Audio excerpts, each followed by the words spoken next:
Hello everyone and welcome back to the Martial Arts Show.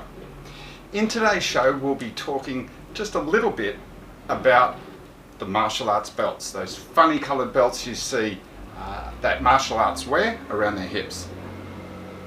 Today I'll be more talking from the point of view of the Taekwondo side, and that's the background I have. But it does vary. Even within Taekwondo there can be slight differences, which I'll talk a little bit about today. In styles like karate, they use a similar system, but can be a little bit different, and similar colours or the same colours but in different order, and I'll try to talk about that a little bit as well today. Alrighty, so this will be a rather short session, but hopefully an interesting one. First of all, I want to just acknowledge my old club banner in the background. That's something we'll go into on another episode, but banners are found in most martial arts clubs. Not all. In the Taekwondo community, definitely. It's something we bow to when we start and finish a class. And the system that I used to follow, you would bow as you enter and exit the room. Yet again, similar with other styles, but can differ within the same style. Alrighty, so first of all, the good old white belt. So your white belt comes standard with any martial arts uniform. Now, if you start doing Taekwondo or any other martial art, you start on white belt. So congratulations, you got a rank straight off. Now white belt, as far as the colour system, represents the beginning. So before the universe was created, there was nothing, and we interpret that as just a clean slate of white. Now within the ITF system, we then progress to a yellow tip traditionally, and you can see this one is a more modern version with the yellow line going straight through the middle. Most martial arts clubs have adopted this system, and I truly don't know where it originates from, but my club, I did pick this up as a great idea. I'll show you in a moment a belt where the tip is more across the bottom. Now if memory serves, it should be roughly 5 to 10 centimeters up on one side going all the way around, and people use anything from ribbons. And when I was a young fella, come from a disadvantaged background slightly, and we didn't really have a lot of money, so we just used to colour it in or use insulation tape. Depending on how strict your instructor is, that's generally fine as well. So this is the first progression. Now in Taekwondo we have a number system, as in many others, to represent a level of grade. So in Taekwondo it's referred to as a KUP, K-U-P, but yet again can differ from style to style. So with a white belt, that starts off as being 10th KUP, which means just 10th level or 10th rank. We go to the yellow tip and it's 9th KUP. Go straight to the yellow belt now, just a plain old yellow belt. And as you'd guess, that'd be 8th KUP. What's interesting in the style of Taekwondo that I was brought up in, you would progress from 10th KUP to 8th KUP on your first grading. Then from every grading after that, you're simply going from, say, 8th to 7th to 6th and so on. Why do they do that on the first grading? Well, it sort of gives you a little bit of a buffer, because no one likes to fail a grading, no one likes to fail a test. So by having a little bit of a buffer there, if you do your grading and you're not quite good enough for the old yellow belt, the 8th KUP, then you may be awarded the 9th KUP, the yellow stripe. What many schools have done to cater for the real younger market is they've sort of pushed that aside and said, no, let's just go from 10th KUP to 9th KUP for everyone. Or what we used to do is, for the kids under a certain age, they would look at going from 10th KUP to 9th KUP to the yellow tip, and the adults would yet again progress to the yellow with that little bit of a buffer. Yet again, it does depend style to style.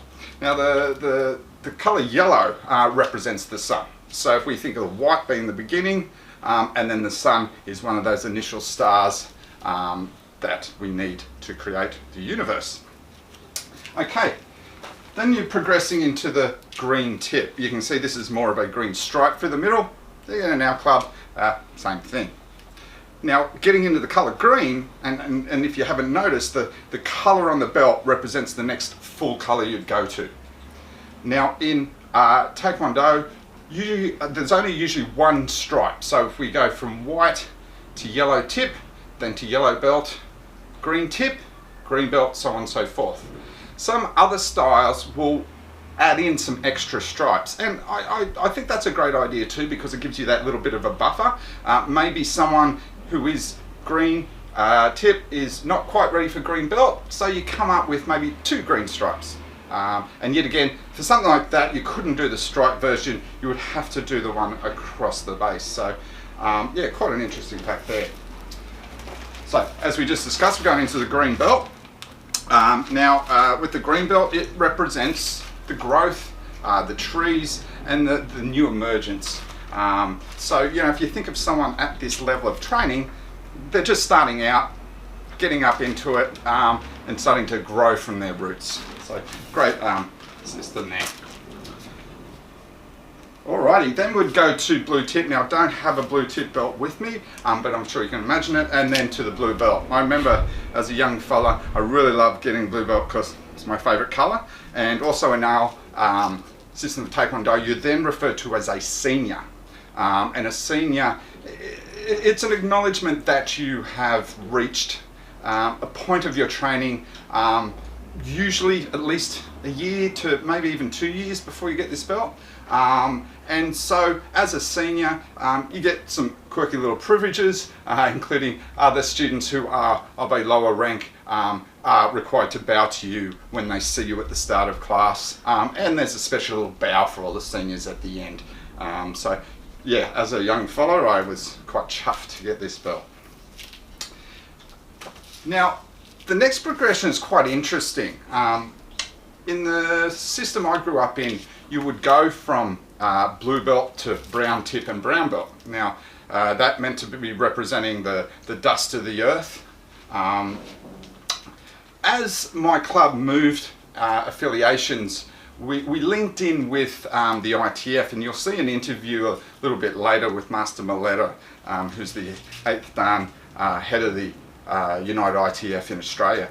And what I was surprised to learn, and this is many years after I started Taekwondo, already a black belt, is that brown wasn't the original colour for the ITF system.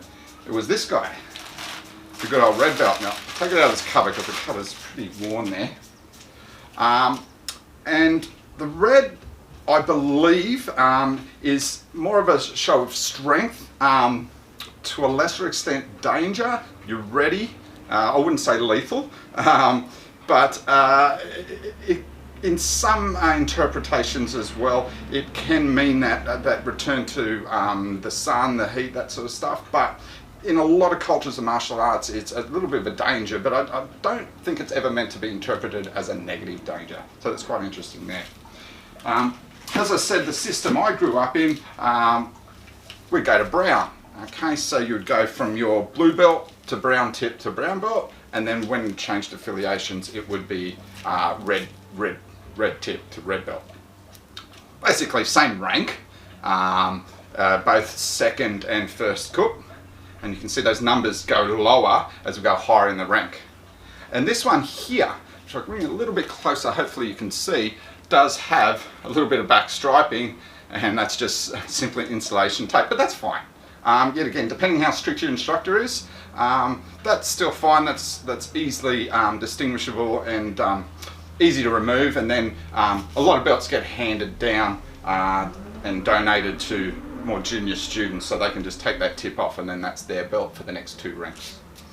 And then of course you would go the black tip to the black belt. Now this is my guy, and I don't mean to just show it off, it's just the only black belt I have. My other older ones are in a display case. So plain old black belt. And then this moves away from the cup system and goes into the Dan system, and then it starts ascending. So a first Dan would mean 1 white stripe. This is as high as I got so far. Get back into it one day and maybe throw another couple on there. But some systems will have just a plain black belt, which isn't really designated in the Kup or the Dan system. It's just a plain black. They may be a junior black, which means it might be similar to the stripe through the middle, might be one white stripe through the middle, and that's a rank that's come up of recent times. Hello, this is Fred, he's joining in here today. Hey buddy. So the interesting thing is with the Dans, as it says, it ascends, so first Dan's one stripe, second Dan's two stripes, also referred to as degree. Now, I wouldn't pay too much attention when you see this on a black belt. I've trained with black belts over the years that have only ever got first or second Dan, and they but still continue to train for 20, 30 years, still highly experienced.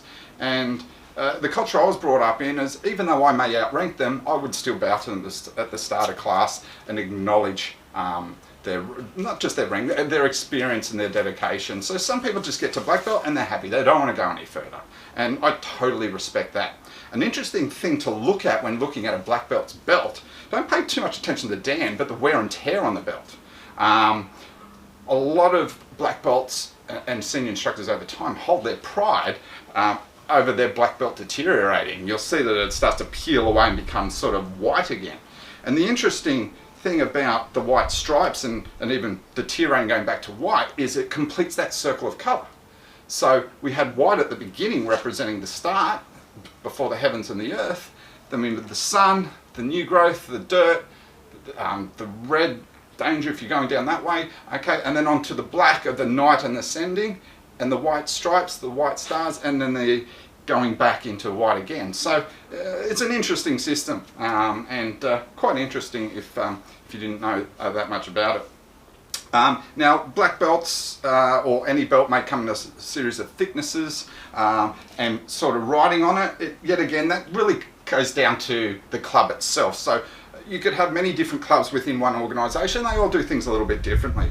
You'll see in the interview with Master Milletta, we talk about the Roman numerals. The ITF converted to Roman numerals 15, 20 years ago, I believe, and they did away with the stripes. And the simple reasoning is once you get more than, say, 4 or 5 stripes, it's actually hard to count when you're training. You're sort of looking 1, 2, 3, 4, 5. No. 1, 2, 3, 4. So they went to the Roman numeral system. I think that's really a good idea because, yet again, the Roman numeral is quite neutral.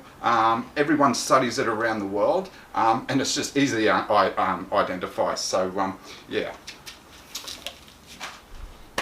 So thank you everyone for joining me today. I hope you learn a little bit about the belt system, and I will be back soon with another little informational video. So thank you for joining me on the Martial Arts Show.